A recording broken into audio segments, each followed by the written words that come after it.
જય હિન્દ, જય માતાજી, જય ભારત.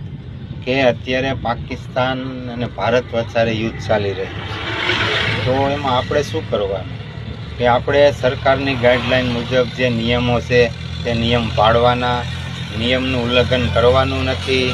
અને સાથે સાથે કે આપણે આપણી સેફટી રાખવાની છે. ખોટા પોસ્ટ કે રીલું કે વિડીયો વાયરલ કરવા નહીં. શું કામ?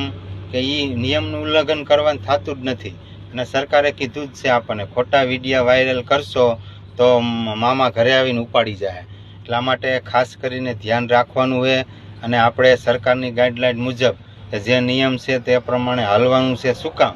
કે મિસાઇલ કે ગમે યુદ્ધ થતું હોય ત્યારે ક્યારેક એની ઉપર ક્યાં હુમલો થાય છે એ કોઈને ખબર ન હોય. એટલે આપણને આપણી સરકાર સતત આપણને કહી રહી છે કે તમે તમારા નિયમ મુજબ રહ્યો. શું કામ? કે એ આપણી સેફટી માટે. એટલે આપણે તે નિયમ જાળવવાના છે. પણ આપણે શું કરવાનું? કે આપણે બીજું શું કરીએ ગયા?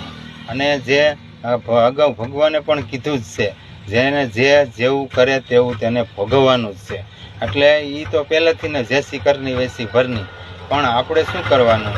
કે આપણા 24 કલાક જે આપણા ફોજીઓ ભાઈ જે દેશ માટે કે જે આપણા માટે સતત લડી રહ્યા છે, જે દિન રાત, એને આયુષ્ય માટે આપણે જે ભગવાનને, માતાજીને, જે કોઈને આપણે માનતા હોય તેને સાંજે એક દીવો કરવાનો.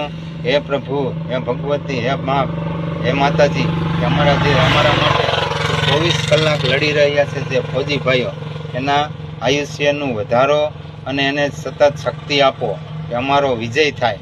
એટલે જ કીધું સત્યમેવ જયતે. એટલે હંમેશા સત્યનો જ વિજય છે. એટલે એમાં કાંઈ ટેન્શન લેવાનું છે નહીં આપણે. પણ આપણે આપણા નિયમ પ્રમાણે હાલવાનું છે. ખોટી અફવા, ખોટું ભડકાઉ ભાષણ નથી દેવાનું, ખોટું રીલું કે ખોટું પોસ્ટિંગ નહીં કરવાનું. સરકારના નિયમ મુજબ આપણે ચાલવાનું છે. જય માતાજી, જય ભારત.